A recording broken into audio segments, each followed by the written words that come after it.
বাংলাদেশের রাজনীতিতে ডাক্তার জোবাইদা রহমান ও মেয়ে ব্যারিস্টার জাইমা রহমান যুক্ত হবেন কিনা এ বিষয়ে কিছুটা কৌশলী জবাব দিয়েছেন বিএনপির ভারপ্রাপ্ত চেয়ারম্যান তারেক রহমান। সোমবার 10 আগস্ট বিবিসি বাংলাকে দেওয়া এক সাক্ষাৎকারে তারেক রহমান বলেন, আমি ওই যে বললাম সময় পরিস্থিতি বলে দিবে ওটা। বিএনপির ভবিষ্যৎ নেতৃত্বে পরিবারের প্রভাব কতটা থাকবে বিবিসি বাংলার এমন প্রশ্নের জবাবে তারেক রহমান বলেন, দেখুন বিষয়টিকে আমি একটু তাহলে অন্যভাবে উপস্থাপন করি। সব রকম সকলের মতামতের প্রতি শ্রদ্ধা রেখেই আমি বলতে চাইছি, দেখুন একজন চিকিৎসকের সন্তান যখন চিকিৎসক হয় তখন সে ভালো করে খারাপও করে। একজন লয়ারের সন্তান দেখা যায় যে অনেক সময় বাবা মায়ের মতন ভালোই লয়ার আইনজীবী হয় অথবা হয় না। রাজনীতিবিদদের ক্ষেত্রে অনেকের সন্তান পলিটিক্সে এসেছে। সবাই কি ভালো করেছে? সবাই ভালো করেনি।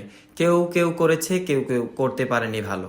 বিএনপির ভারপ্রাপ্ত চেয়ারম্যান বলেন, আপনি যদি আমাকে ইঙ্গিত করে থাকেন তাহলে আমি এভাবে বলবো যে, দেখুন আমরা দেখেছি বাংলাদেশের মতন রাজনীতি যারা করেন বিগত 17 বছরে দেখেছি, তার আগেও আমরা দেখেছি রাজনীতিবিদরা রাজনীতিতে করতে গিয়ে বিভিন্নভাবে হ্যারাসমেন্টের শিকার হন, মিথ্যা মামলার শিকার হন। আমাদের বহু নেতাকর্মী শারীরিক নির্যাতনের শিকার হয়েছে, জেল জুলুম খেটেছে, ঘরবাড়ি ভেঙে দেওয়া হয়েছে। সে কয়টা উদাহরণ দিলাম আমি মাত্র।